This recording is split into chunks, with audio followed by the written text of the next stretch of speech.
Jail गले खणी बाबू खणी विभाग उपनिर्देशक देवव्रत महांती को गिरफ पर पठागला जेल। घर मिली 4 कोटी 27 लाख कैश। एते टंका जबत होगा ओडिशा विजिलेंस इतिहास रे प्रथम। टंका गणी गणी अधिकारी हालिया।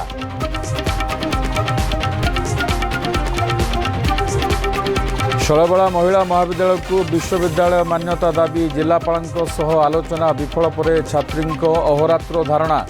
कॉलेज नारे जमी नथिबारु विश्वविद्यालय मान्यता मिल पारिबनी कहले जिलापाल। सरकार पदक्षेप ननेले कटक बंद चेतावनी देले बुद्धिजीवी।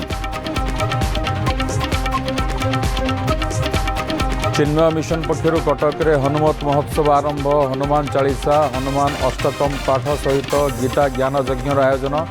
आध्यात्मिक सम्मेलन को उद्घाटन कले गजपति दिव्यसिंह देव। कार्यक्रम में शताधिक साधु सन्थ सामिल।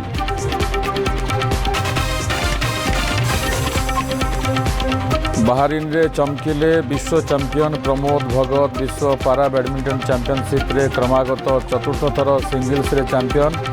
डबल्स रे द्वितीय थर हासिल कले गोल्ड मेडल। प्राइज मनी रे अंकुश नहीं प्रकाश कले असंतोष। एवं हटिला ट्रफ लाइन भय आउ हेबनी कालबैशाखी। आसंता 2 दिन जाए तापमात्रा रे विशेष परिवर्तन नहीं। 28 तारिखर दिन तापमात्रा 2 ରୁ 3 डिग्री बढ़िबा संभावना।